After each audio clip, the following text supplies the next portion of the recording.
강혜신의 오늘의 미국.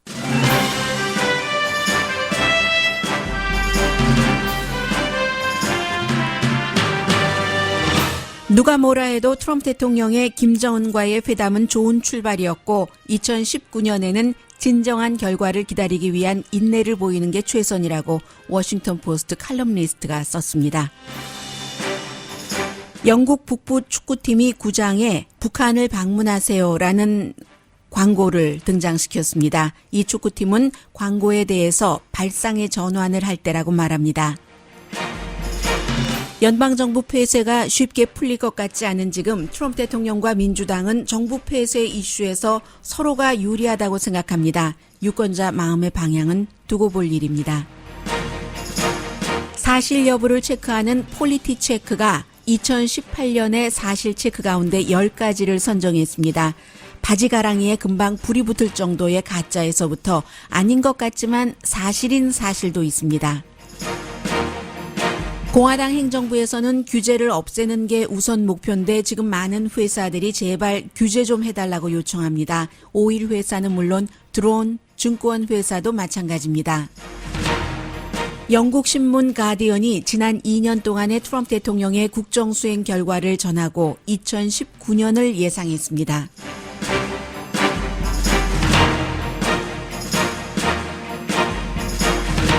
여러분 안녕하십니까? 오늘의 미국 강혜신입니다. 오늘 미국 날짜로 12월 28일 금요일입니다. 왠지 오늘이 마지막 날인 것 같은 분위기가 느껴집니다. 오늘 먼저 그 워싱턴 포스트에 하나는 워싱턴 포스트의 칼럼니스트가 쓴 글이고 또 하나는 요즘은 북한 이슈에 관해서는 다른 나라에서 보도하는 것을 미국에서 다시 전하기도 하는데 그 두 가지를 정리를 해드리겠습니다. 먼저 칼럼을 쓴 그 데이빗 이그니셔스, 이분은 보수적인 인물은 아니에요. 그런데도 트럼프 대통령의 올해 물론 완전하진 않았지만 싱가포르 회담 자체를 굉장히 긍정적으로 평가를 하고, 그리고 C를 보기 위해서는 C가 제대로 흙에 안착이 돼서 뭔가 싹이 나오는 것까지 보기 위해서는 미국이 좀 인내해야지 된다, 이런 내용의 컬럼인데요. 과연 트럼프 대통령이 북한과의 협상을 살릴 수 있는가, 리바이브 할 수 있는가, 이제 퀘스천 마크를 달고 칼럼을 시작을 했습니다. 싱가포르 회담 이후에 성과는 별로였지만 많은 사람들이 알고 있는 것처럼요.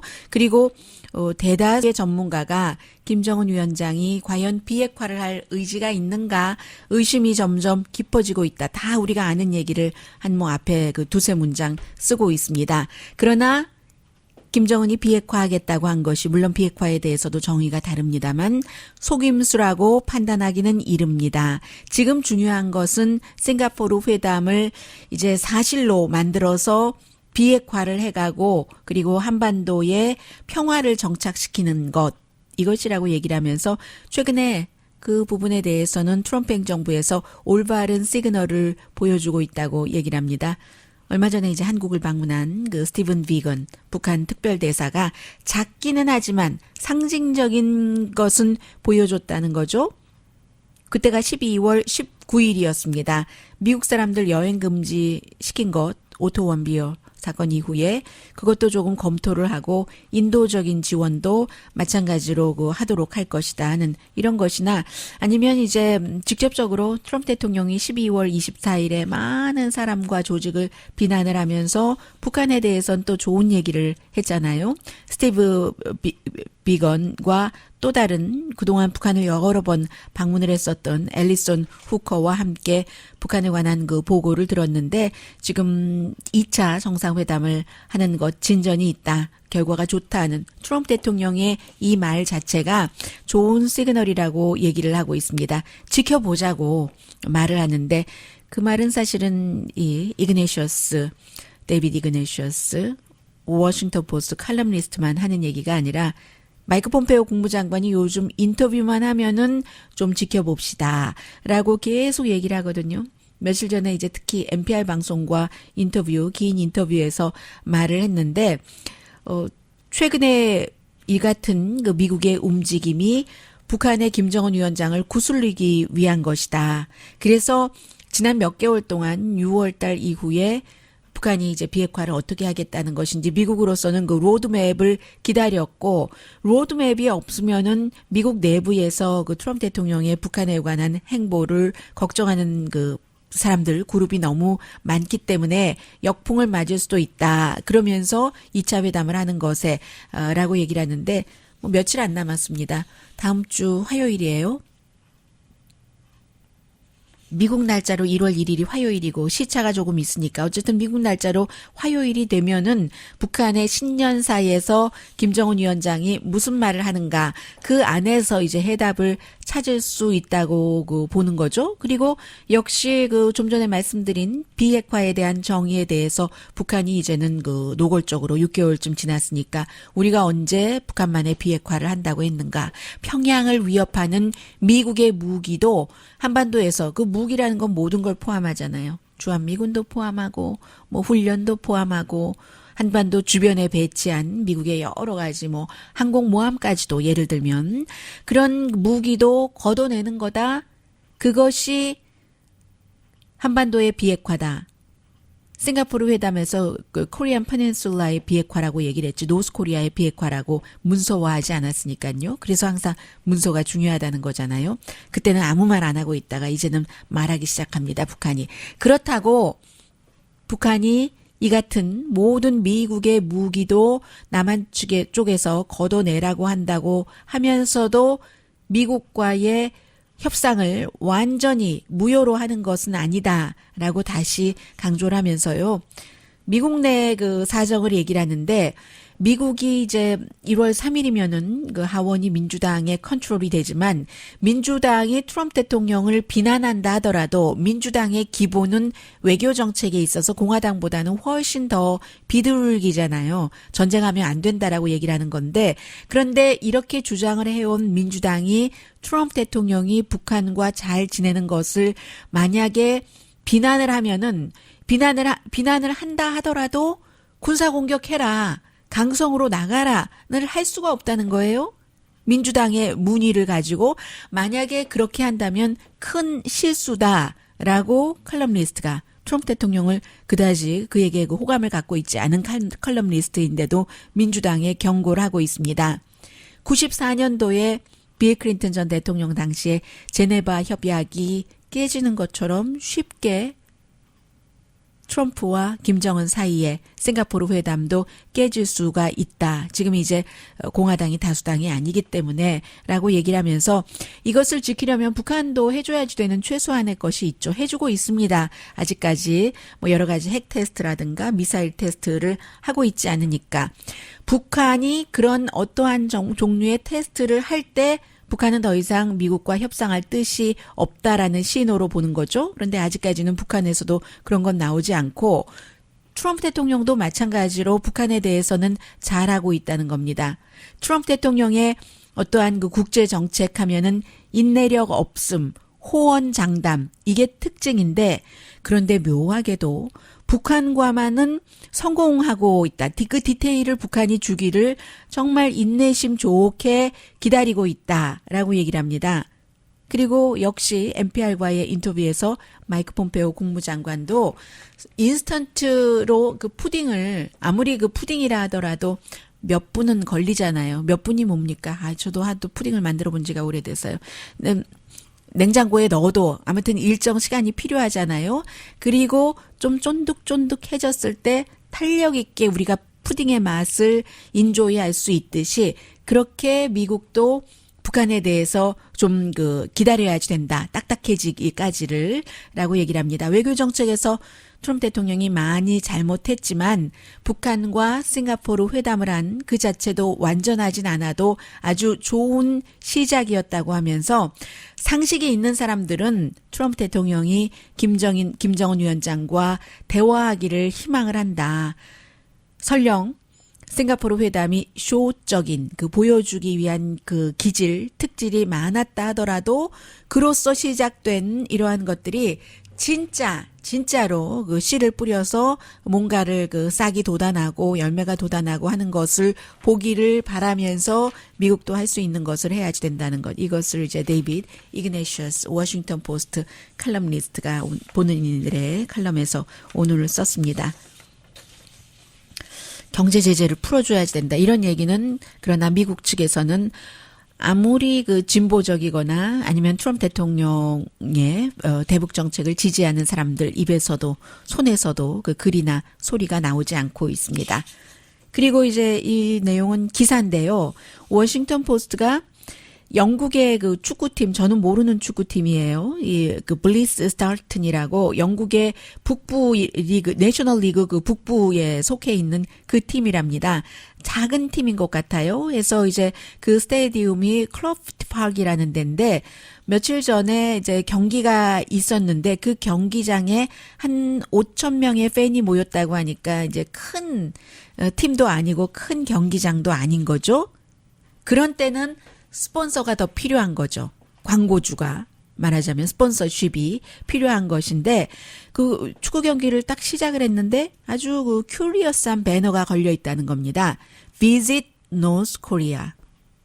북한을 방문하십시오. 이걸 보고 영국 사람들도 아직 뭐 북한이란 나라를 잘 모르고 하니까 올해 많이 알아졌겠지만 깜짝 놀라서 그게 큰 논란이 됐는데 그 뭐 당연히 그 배너에 웹사이트도 있을 테고요. 이 여행사 광고인 겁니다. 이 여행사에 뭐 링크드인 페이지도 연결돼 있고 하는데 결국은 뭐 중국의 심천에서 북한 그 방문을 주선하는 그런 여행사의 광고였었던 거죠. 해서 이제 사람들이 이거 그래도 이건 아니지 않는가 하면서 이제 그 소셜 네트워크요, 뭐 트위터라든가 레딧 같은데 많은 사람들이 사진도 걸어놓고 하니까 어떤 사람은 와우, 야 세상이 많이 바뀌네. 그런가 하면 어떤 사람들은 내가 지금까지 풋볼 구장에서 본 광고 가운데서 가장 희한하다라고 얘기를 하고 또 다른 사람들은 뭐 이렇게 얘기된다는 자체가 홍보가 잘 된다는 것 아니야? 성공했네라고 얘기를 하는데 분명한 것은 특별하고 좀 유니크하고 전통적이지 않은 것이다. Visit North Korea라는 건 정말 unconventional하다라고 얘기를 하면서 그런데도 불구하고 이 얘기가 그 구단의 그 책임자가 얘기를 하는 거예요. 우리는 이런 광고를 하게 되는 게 굉장히 자랑스럽다. 그러므로 인해서 우리 그 축구팀을 알릴 수도 있고 축구팀이 필요한 돈을 마련을 할 수도 있고 하면서 이제는 사람들도 좀 다르게 생각을 해야지 된다. 세계에 대해서 북한을 포함해서 라고 얘기를 합니다. 이 광고 회사도 그렇고 이 구단에서도 마찬가지라고 하면서 역시 그 미국의 그 지금 분위기를 전해주고 있습니다. 미국 시민은 아직까지 북한에 2017년 6월부터 방문하지 못하고 있습니다. 오로 원비어 사건 때문에. 그리고 그 오로 원비어가 이번에 그 워싱턴 DC 그 법원에서 북한에서 뭐 고문을 당했고 그로 인해서 숨졌다 해서 북한이 5억 달러 이상을 배상을 해야지 된다는 판결을 내렸잖아요. 이런 때에 영국에서는 이런 일들이 있다라고 얘기를 하고 있고 트럼프 행정부의 이 특별 대사가 앞서 워싱턴 포스트의 칼럼니스트가 얘기를 한 것처럼 북한에 대한 여행 금지를 어쩌면 철회할 수도 있다. 당연히 그렇게 되지 않겠어요? 만일 트럼프 대통령과 김정은 위원장이 제2차 정상회담을 한다 하고 발표할 즈음에는 그렇게 되리라고 보고 이제는 뭐 북한 방문 광고가 영국 축구장에도 걸리는 2018년 말이 됐습니다.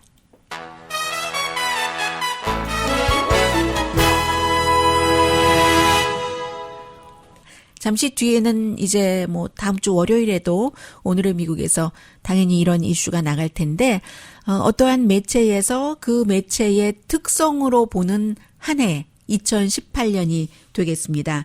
PolitiFact에서 본 2018년이고요. 그 밖에 뭐 연방정부 폐쇄에 관한 중요한 내용도 있고요. 잠시 뒤에 뵙겠습니다. 라디오 서울 방송 오늘의 미국 듣고 계십니다. 워싱턴 포스트의 팩트 체크는 워싱턴 포스트가 아무리 팩트 체크를 공정하게 한다 하더라도 이미지 자체가 반 트럼프 매체이기 때문에요. 모든 사람들이 다 완전하게 수긍을 하면서도 좀 뭔가가 찜찜한 부분이 있어요. 그에 비해서 폴리티 팩트라는 이 매체가 제법 오래 기간이 됐고 많은 그 저널리스트들이 뭔가 좀 미심쩍은 부분이 있으면 와서 체크업을 해보거든요. 올해의 2018년도에 10가지 탑 10가지 팩트 체크를 했습니다. 이로써 이제 한 해를 돌아보는 거죠.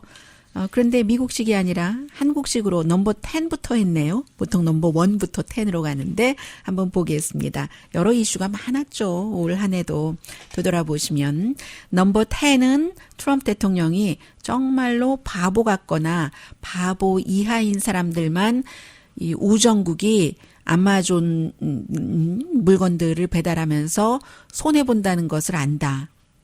우정국이 손해본다. 아마존 때문에. 그러니까 이 룰을 바꿔야지 된다라고 얘기를 했습니다. 사실인가 아닌가. 트럼프 대통령은 아마존의 CEO 제프 베조스가 워싱턴 포스트의 사주이기도 하기 때문에 그런 이유를 포함해서 굉장히 싫어해요. 그런데 이게 이제 4월 2일에 트럼프 대통령이 트윗한 건데 미국 우체국 우정국이 2017년도에 네트로 27억 달러를 손해본 건 사실입니다. 그런데 소포 딜리버리는요, one of the 성장하는 그런 그 부분에 속하거든요. 아마존이 소포 물건을 많이 주는 그런 회사고 우정국과 아마존 간의 정확한 그 계약서 자체는 비밀입니다. 그러나 독립적인 그 규제국이 따로 있기 때문에 미국이 그렇게 허술한 국가가 아니에요. 그래서 매년 이게 이제 그 적절한가 하는 것을 리뷰를 하는데 지금까지 적절하다고 나왔다는 거고 보통 사람도 물건 많이 그 보내면은 할인해 주잖아요. 아마존에도 그런 할인은 있지만 어쨌든 아마존은 오히려 우정국에는 돈을 벌어주는 거다. 대통령의 주장은 false, 가짜다. 그리고 넘버 9은 사우디아라비아가 미국에 여러 가지 상품을 4,500억 달러 정도 규모를 주문을 했고 그 가운데서 1,100억 달러는 군사품 그 오더다. 그로 인해서 뭐 100만 개 이상의 일자리를 지금 만들어내고 있다. 그런데 4,500억 달러 사우디아라비아가 미국에 어떤 상품 주문을 했다라는 데이터가 없다는 거죠. 그리고 또 이제 군수품이 10억, 100억, 1,100억 달러다. 이것도 약간 애매모호한 거예요. 이게 이제 이렇게 돼야지 오바마 시대 때 했었던 것과 이제 비슷한 겁니다. 숫자가 비슷한데 그렇게 한다고는 하고는 아직 과정이 없는 거예요. 뭐 얘기도 하고 뭐 이렇게 할까 말까 뭐 이런 식으로 얘기는 하는데 특별한 과정은 없다. 그래서 결국은 뭐 4,500억 달러라고 얘기하는 것과 또 이 1,100억 달러라고 얘기하는 이 모든 것이 false보다도 더 위험한 제가 앞서 바지가랑이라고 했는데 바지단 정도로 할까요? 바지에 그 정말 불이 붙을 정도 이 정도로 사실과 다르다. 넘버 8. 트럼프 대통령이 많네요. 뒤에 가면 다른 이슈도 나옵니다. 나는 이 선거에서 러시아와 어떠한 그 어떤 뭐 공모라든가 러시아가 공모라는 게 아니고요. 여기서 컷하겠습니다. 러시아가 미국 선거에 개입하지 않았다고 말한 적이 결코 없다. I never said 라고 얘기를 했어요. 러시아가 개입하지 않았다고 말한 적이 없다라고 했는데 트럼프 대통령이 많이 말했죠. 트윗을 통해서도 MBC 방송국의 앵커와의 인터뷰를 통해서도 했잖아요. 뭐 러시아일 수도 있고 중국일 수도 있고 뭐 다른 나라일 수도 있고 400파운드의 누군가가 그의 컴퓨터에서 할 수도 있고 그리고 러시아가 했었다는 것은 made up story다. 특히 이제 트럼프 행정부와 같이 했었다는 것은 혹스다. 지금까지도 이제 얘기를 하고 있고요. 또 어떤 때 사실로 다 드러나서 러시아가 그 미국 선거에 개입했다는 것이 미국 정보국의 발표가 되고 나서도 트럼프 대통령은 아니라고 했잖아요. 또 러시아 블라디미르 푸틴이 아니라고 하는데 나보고 어쩌란 말이냐 뭐 이런 식으로 얘기를 했죠. 그래서 이것도 false보다 더 강한 사실과 다른 것으로 이제 폴리틱 체크에서는 팩트에서는 체크를 했고요. 넘버 7은 이란에 이 얘기도 굉장히 많이 나오는 얘기인데 이란에 오바마 행정부가 핵협상을 하면서 돈을 1,500억 달러나 주고 18억 달러는 캐시로 그것도 어떤 박스와 통에 넣어서 이제 비행기에서부터 정말 이렇게 줘버렸다라고 얘기를 한 이 부분이에요. 부분적으로는 맞기도 하다고 얘기를 합니다. 트럼프 대통령이 이렇게 얘기를 하고 트럼프 대통령을 지지하는 많은 그 매체나 뭐 저널리스트 아니면 어피니언 리더 같은 사람들이 얘기를 하고 있는데 트럼프 대통령이 얘기하고 있는 1,500억 달러 이런 가장 아주 높게 책정을 하는 이 돈에 대해서 증거는 정말로 없다고 얘기를 합니다. Least evidence to support it. 이라고 표현을 하거든요. 미국 재무부에서는 2015년도에 560억 달러를 줬다라고 얘기를 했는데 지금 트럼프 대통령은 1,500억 달러라고 하고 그리고 18억 달러 캐시 이 부분은 특히 더하다고 얘기를 하는 겁니다. 공식적으로는 이제 17억 달러 이렇게 했다고 하는데 어디에서도 그것을 뭐 박스라던가 뭐 통에 넣어서 뭐 캐시로 줬다라고 이런 증거는 없는 거예요. 그런데 이 돈 자체도 미국이 러시아가 예를 들어 사우디아라비아처럼 미국의 뭐 보잉이나 이런데 전투기 뭐 계약을 한다던가 해서 미국에 돈을 미리 줬는데 이제 호메이니가 등장을 하면서 미국이 그 돈은 동결을 하고 이란 자산 동결한다고 하면서 물건도 주지 않고 했던 것이 수십 년 세월이 흘러가면서 돈도 계속 불어나고 국제 무슨 뭐 사법재판소라든가 국제기구에서 그때 그 돈이 이 정도는 된다 하고 이렇게 저렇게 계산을 해서 그게 이제 약 17억 달러, 18억 달러가 나온 거거든요. 그리고 미국과 이란과의 관계에서 그것을 캐시로 줄 수밖에 없게 되는 그런 그 상황에서 그렇다 하니까 이것도 완전한 그 진실은 아니다. 돈을 또 주기는 줬으니까 half true라고 얘기를 하고요. 넘버 6는 이제 이슈 바뀌네요. 파클랜드 스쿨 플로리다주에서 총격 사건이 일어나서 학생들이 총기 규제를 해야지 된다고 캠페인 많이 했죠. 남학생 1명, 여학생 1명이 특히 도드라졌는데 에마 곤잘레스라는 그 헤어컷한 그 여학생이 미국 헌법을 쫙 찢는 것 이것을 또 그 보수 매체에서 이 여학생이 이렇게 캠페인을 한다고 많이 보여줬는데 그 사진이 완전히 가짜인 거죠. 이 학생이 찢은 것은 헌법을 찢은 것이 아니라 왜 헌법은 왜 찢느냐 하면은 헌법 2조의 그 수정헌법에 총기 소지의 자유 이것을 찢어버린다 하는 뜻으로 그렇게 팍스 등에서 홍보를 하고 보여줬는데 그게 아니라 이 소녀가 찢은 것은 타겟인 겁니다. 총을 쏠 때 타겟으로 이 동그라미 그려놓잖아요. 우리 그 물건 사러 다니는 타겟의 타겟이요. 그 타겟을 이 학생이 찢은 거거든요. 그런데 이것을 보수 매체에서는 헌법을 찢는 걸로 해서 많이 홍보를 했죠. 어떤 그 대학교 교수가 University of Wisconsin Madison의 프로페서가 던 모니헨이라는 교수가 딱 이걸 정확하게 사진을 잡아서 보여줬으니까 이것도 완전히 가짜고요. 넘버 5는 나머지 세상은 에서 지난 20년 동안에 학교에서는 18군데에서만 총격 사건이 발생했는데 미국에서는 올 1월부터 18군데 학교에서 총격 사건이 일어났다.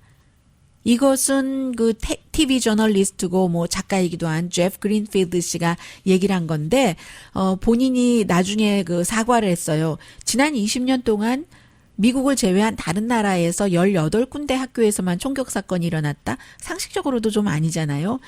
나중에 이 사람이 얘기하기를 이 사람이 한 군데의 자료를 인용을 해서 말을 했는데 내가 충분하게 리서치를 하지 못했다라고 얘기하면서 미국에서 학교에서의 총격 사건이 많이 일어나서 다른 여러 나라에서 일어나는 총격 사건 합친 것보다도 미국에서 훨씬 많이 일어난다. 그 여러 나라라는 게 오스트레일리아, 캐나다, 차이나, 잉글랜드, 핀란드, 프랑스, 저머니, 멕시코, 노르웨이, 스위tzerland를 다 합친 것보다도 미국에서 많이 일어난다. 그러니까 이제 이렇게 저널리스트가 말한 것은 뭐 mostly false가 되고요. 넘버 4는 백악관의 대변인 세라 허카비가 최륙가스는 트럼프 행정부에서만 쓴 것이 아니다. 오바마 행정부에서도 거의 그 비슷하게 매달 한 번씩은 최륙가스를 이민자들에게 쐈다. 이거는 거의 확실하다는 겁니다.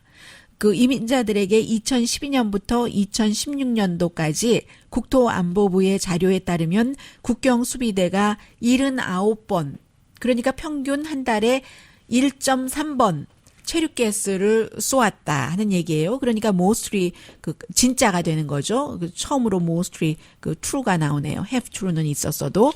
넘버 3는 다시 플로리다주 총격 사건으로 돌아가서 데이비드 허그라는데 하버드 대학교에 입학한다는 이 청년이 총격 사건이 일어났었을 때 학교에 있지도 않으면서 학교에 있었던 것처럼 운동한다. 이런 내용들이 많이 나왔었어요.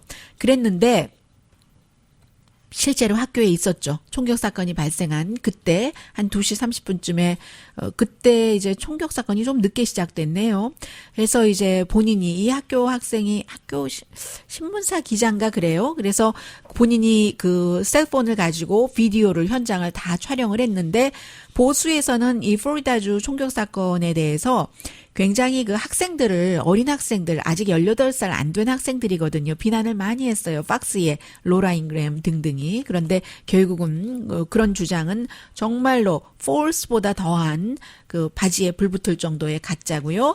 넘버 2는 이제 이 사람을 내년에 많이 주목을 해야지 될 겁니다. 텍사스의 지금 연방 하원 의원이고 상원 선거에서는 테드 크루즈에게 진 그 비토 오르케 같은 경우가 형사법 위반한 기록이 있다. 음주운전과 이 절도 혐의로 체포된 적이 있다. 이렇게 상대가 이제 그 주장을 하고 했었던 것.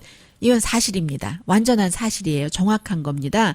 본인이 또 얘기를 했어요. 2017년도에도 본인이 얘기하기를 예전에 20년도 더 전에 한 20년쯤 전에 아직 젊으니까요. 이 사람 그 대학생이었었을 때 음주운전을 한 적이 있었고 그리고 유니버시티 오브 텍사스예요. 엘파소에 있는 그 학교의 담장을 넘었다 해서 절도 혐의로 체포가 됐었는데 그것이 이제 확실하게 유죄로 되진 않았다. 2개 케이스 다. 그러니까 이것은 사실이라는 거고요. 넘버 1을 뭐라고 했냐면 트럼프 행정부의 이민 그 가족 분리 정책은 오바마 행정부의 가족 분리 정책과 같다. 라고 많이 주장을 하는데 이것은 완전히 false라는 거예요. 트럼프 대통령 시절에는 지금 그 zero tolerance라고 해서 무조건 어린이들을 부모와 국경을 넘어오고 난민 신청을 하러 오고 하면은 떼어놓잖아요. 그러면 이제 안 올까 싶어서. 그런데 오바마 행정부 때도 일부 패밀리를 분리시켰던 적이 있지만 그 일이 아주 드물게 일어났고 또 비난받자 금방 중단을 해버렸습니다. 그리고 그 이제 특별한 케이스라고 말씀을 드렸고요. 기본적으로는 오바마 때의 이민 정책은 그러니까 큰 그림을 봐야 되잖아요. 이 가족을 분리하는 것을 피하려고 하는 것이 전반적인 정책이었다 해서 지금 트럼프 행정부에서 오바마 때도 그랬는데 왜 트럼프만 가지고 그래? 오바마가 그럼 아무 말도 안 하고 이런 말 많이 하잖아요. 그것은 false라는 거고요. 이 얘기가 나왔으니까 말씀드리는데 이번에 또 숨진 8살 그 과테말라 그 소년이요. 그 어떤 그 수용소에 있다가 결국은 유행성 감기더군요. 갑자기 코열 나고 해서 병원 가서 약 먹고 약 받고 했는데 다시 숨지고 말았는데 크리스마스 때 어제 그 스토리를 읽어보니까 참 안 됐어요. 이게 뭐 미국도 어려운데 뭐 난민들까지 받아들여야지 되느냐 말아야 되느냐 문제도 있지만 그냥 인간적으로 그 스토리를 본다면요. 아버지가 47살이거든요. 아들이 8살이면 아버지가 두 번째 결혼이라는 얘기예요. 아버지가 지금 과테말라에 있는 와이프는 32살이고 다른 자녀 아들 3명에 딸이 하나가 있는데 아들 3명 가운데서도 왜 이 8살짜리 아들을 그 데리고 왔는가? 보통 아무래도 아버지, 아들, 엄마, 딸, 엄마, 아들 이렇게 오면은 이민 그 가족이라는 이런 것들 때문에 공화당에서도 가족의 가치를 얘기를 하고 민주당에서는 또 그 이민자를 보호해야지 된다는 아직 완전한 이민자가 아니라도 이런 게 있기 때문에 어린아이와 함께 오면은 조금 덜 혹독한 것이 사실이니까 그럼 누구와 같이 가지 하고 선택을 했다는 겁니다. 47살의 아버지인데 농부예요. 농부인데 그렇게 저렇게 과테말라가 어려우니까 빚이 6,500달러나 있는데 하루에 5달러를 번답니다. 지금 자녀가 3명, 4명이죠. 두 번째 와이프, 젊은 와이프 있죠. 도저히 어떻게 과테말라에서 살 수가 없는 거예요. 그런데 숨진 이 소년이 아주 똑똑하고 영리하고 책 읽기 좋아하고 호기심이 많고 나요 해서 온 거랍니다. 아버지와 같이. 그렇게 해서 숨졌다 해서 이 어떤 마을에 있는데 그 스페니쉬도 잘 못하고 뭐 아버지도 그렇고 그 가족들도 그렇고 집을 보니까 미국에 살고 있는 모든 사람들은 다 해피하다 할 수 있는 그런 정도의 난민처럼 살고 있어요. 벽에 나무 기둥이 이렇게 있는데 그 나무 기둥도 좀 반은 그 불에 그슬려서 탔고요. 전부 무슨 나무를 태워서 음식을 해 먹고 그런 가정이거든요. 그래서 21살 된 이 47살 아버지의 딸이 워싱턴 포스트 기자와 인터뷰를 하는 것을 보니까 우리 다 좋습니다. 우리가 미국에 바라는 것은 두 가지입니다. 내 동생 8살짜리 필립 알론도인가요? 펠리페 알론도, 펠리테 고메즈 알론도를 우리 과테말라에서 가족들이 여기 있으니까 시신을 보내주면 우리 곁에 있게 하고 싶어요. 라고 21살짜리 누나죠. 얘기를 하고 또 하나는 우리 아빠 미국에서 일할 수 있게 해주세요. 이 두 가지. 그 이상은 우리는 더는 바라는 것 없습니다. 얘기하고 있고요. 이런저런 것으로 벽을 쌓아야지만 된다. 더군다나 어제 캘리포니아주에서 불법 체류자가 경관에 총을 쏴서 경관이 숨졌잖아요. 하니까 대통령은 더 벽을 쌓아야지 된다고 하고 지금 민주당과 밀고 당기기를 하는데 아직까지는 여론조사 결과는 이 연방정부 이런 일로 폐쇄한다는 것은 트럼프 대통령에게 더 책임이 있다라고 생각하는 사람이 조금 많은 것 같고요. 별 의미는 없어요. 이런 건. 왜냐하면 사람들 여론은 바뀔 수도 있고 이런저런 일에도 불구하고 히스패닉들이 지난번에 힐러리 클린턴에게 그다지 많이 투표하지 않았거든요. 아직도 트럼프 대통령을 지지하는 히스패닉이 많습니다. 대부분의 이유는 민주당이 너무너무 낙태하기 때문에 그게 싫어서라고 답변도 하는데 어쨌든 이민 이슈에 대해서는 그 8살짜리 소녀는 좀 그랬어요. 잠시 뒤에 2019년은 그럼 어떻게 될 것 같은가? 조금 멀리서 영국에서 보는 미국의 모습을 예상을 전해드립니다.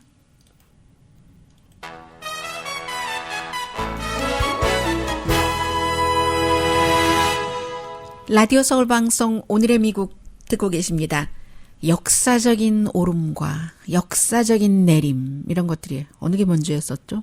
내림과 오름 또 오름 이번 주에 주식시장을 말씀드렸어요. 어제도 결국은 플러스로 마감을 하더군요. 200 몇십 포인트 다우지수 오늘도 뭐 큰 폭은 아니지만 아직까지는 그 플러스 장세를 유지를 하고 있습니다. 영국 신문 더 가디언이 미국의 미래에 대해서 1년 미래요. 2019년에 대해서 오늘 사설을 실었네요. 지금 굉장히 그 파괴적인 트럼프 대통령 주변의 정치 그 환경이 제대로 작동하리라고 생각한다면 어리석어 보인다. 그런데 2019년에는 조금 더 직접적인 그 대치가 있을 것 같다는 게 이제 작은 제목으로 뽑아놓은 건데요. 이제 이 사설을 읽으면 지난 2년 동안 어땠는가, 그리고 2019년에 가장 중요하게 이제 바라봐야지 될 그 부분이 지적이 됩니다. 간추려 드리겠습니다. 사람들이 이제 제일 처음에 생각했었던 트럼프 대통령 당선되고 나서 이제는 무엇이든지 트럼프 대통령과 2년을 지내고 나서는 다 적응이 된다는 그런 시점이라고 얘기를 합니다. 물론 처음에는 이 미국의 그 시스템에 그야말로 논란이었죠. 그리고 나서 이제 사람들이 어덜트가 인더 룸에 있으니까 백악관에도 뭐 군 출신의 존 켈리도 들어갔고 제임스 마티스도 있고 렉스 틸러슨도 있고 지금 다 나갔어요.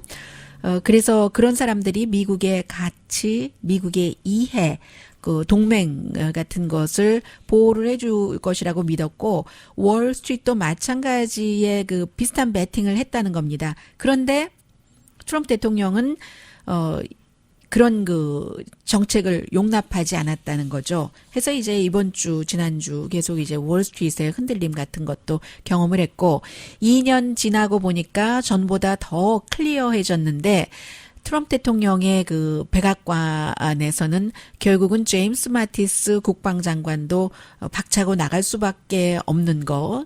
그래서 보면은 백악관이 이번 주에는 뭐 완전히 그 얼마 전부터 시작된 연방준비제도를 너무나 직접적으로 그 이자율 올린다고 공격을 하고 나니까 그것 때문에 이제 그 마켓이 그 폭락을 해버렸죠. 그러니까 또 백악관이 금방 아니라고 제로미 파웰 연방준비 그 제도 그 의장이 그의 조합 안전하니까 걱정하지 말라고. 왜냐하면 이 연방준비제도 의장은 미국의 경제 대통령이고 아직까지도요. 엘렌 그린스팬 때도 그랬지만 그 사람은 나쁜 일 많이 하고 갔어요. 아직도 부자로 잘 살고 있지만 이 제로미 파웰이 만약에 물러나고 더군다나 그것이 대통령이 원했었던 것처럼 보이는 해고까지 된다면 미국뿐만이 아니라 세계가 흔들리는 거예요. 그래서 이제 그러한 것들을 주식시장에서 그 폭락으로 보여줬고 또 대통령의 백악관에서 안전하다 하니까 또다시 회복이 됐는데 그럼에도 불구하고 지금의 그 주식시장 인덱스는 이달에 3,000포인트 내려간 거다. 3,000포인트 이상 굉장히 혼란이다 표현합니다. 트럼프 대통령을 언제나 경멸하는 사람들은 거봐라 뭐라 그랬어 이렇게 얘기를 하지만 지금 그 미국에서 정말 중요한 일들이 일어나고 있는데 트럼프 대통령의 문제가 점점 커지고 있다. 그 분수령이 이 꼭 연방준비제도 이 파웰에 대해서 얘기한 것뿐만이 아니라 모든 분야에서 너무 많은 파괴, 혼란, 타락, 완전한 무지 뭐 이런 것들로 뭉쳐져 있어서 이라크에 가서도 마찬가지로 비난을 많이 받다가 오버듀라고 USA 투데이는 사설에서 실었던데요. 너무 늦게 갔다는 얘기는 이라는 거죠. 모든 매체가 얘기하는 것처럼. 그런데 거기서도 이라크 리더를 만나기를 거부하고 이 가디언은 그렇게 썼습니다. 물론 2시간 통고를 줘서 멀리 있으니까 오기 힘들었다는 건데 이게 트럼프 대통령이 미군 기지를 떠나기를 거부했기 때문이다라는 거죠. 그 사람이 멀리 있으면 뭐 예를 들어서 이라크에서는 제대로 대접하고 공식적으로 만나고 싶은데 나는 미군 기지는 절대로 떠날 수 없어. 뭐 이렇게 얘기를 했다는 그 표현을 가디언이 하고 있어요. 안전을 굉장히 중요하게 생각하죠. 중요하게 생각을 또 해야 되기도 하고 그리고 여기서 얘기하는 게 미국이 정말 웃긴다. 트럼프 대통령이 우리가 호구냐? 더 이상 호구 안 한다라고 얘기하는데 일방적으로 생화학 무기도 없는데 이라크를 침공한 게 누구지? 그리고 뒷수습하는 과정 아니야? 라고 트럼프 대통령의 그 말을 좀 뻔뻔스럽다는 식으로 영국의 매체 가디언은 얘기를 합니다. 물론 트럼프 대통령이 일으킨 이라크 전쟁 아니에요. 부시 시절에 일으킨 것이죠. 그런데 2019년을 딱 한마디로 정리를 하는군요. 미스터 트럼프는 그야말로 로버트 멀러 특별검사의 조사의 클라이맥스를 맞을 것이고 민주당 하원 다수당 이것도 중요한 것이다 라고 얘기를 하면서 법적이나 정치적으로 굉장한 압박을 받는다는 거예요. 그래서 최근에 보여주는 트럼프 대통령의 이상적인 이런 산만한 그 교전 같은 것이 괜히 나오는 게 아니라 그저 변덕스러워서 나오는 것이 아니라 본인 앞에 다가온 이 팩트 여기에 따라서 지금 굉장히 그 불안정하게 트럼프 대통령이 일을 치르고 있다는 게 더 불안정해질 것이다 하는 게 가디안의 예측입니다. 이라크에 대해서 제가 한 말씀만 드리자면은요. 이라크 전쟁을 그렇게 부시 대통령이 치렀고 오바마가 이라크에서 군을 철군할 수밖에 없었던 때 그때 분위기가 미국민이 경제가 굉장히 어려워졌잖아요. 이라크 전쟁 한때 17만 명까지 거기 주둔을 하고 있었으니까 비용도 너무 많이 들고 경제는 계속 그것까지 포함해서 나빠지고 하니까 국민들이 훨씬 이상이 미군 철군하라고 요구를 했어요. 그러니까 이제 오바마가 사실은 철군을 하기 시작한 거고 이라크에서 미군 철군은 부시 때부터 이미 철군이 시작이 돼서 부시 대통령이 이라크와 협정을 맺은 게 2011년 12월인가요?까지 다 철군하기로 두 나라 사이에 조약을 맺었습니다.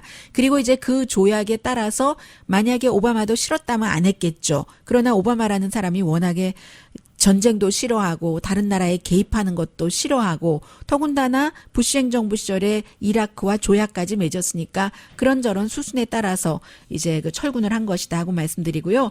가디언이 하나를 더 지적했는데 이번에 트럼프 대통령이 이라크에 가서 군인들에게 거짓말한 게 하나가 있거든요. 지난 10년 동안 군 봉급이 한 번도 올리지 않았다. 그런데 내 주변에 참모들이 와서 2%, 3% 올리는 걸 얘기할 때 내가 노 하면서 10% 올려라 해서 시행 중이다라고 얘기했는데요. 1961년부터 미군은 한 번도 봉급이 안 오른 적이 없고 한 번 기술적으로 뭔가가 잘못돼서 83년도에 안 오른 것처럼 보였는데 나중에 바로 잡았고요. 그리고 이번에 트럼프 대통령이 10% 올리라고 했다고 하는데 2.4% 올랐다. 그래서 가디언이 참 어떻게 군 통수권자가 군인들 앞에서 그런 거짓말을 할 수가 있는가라고도 얘기를 하면서 더 다채로운 2019년 맞을 것이라고 말합니다.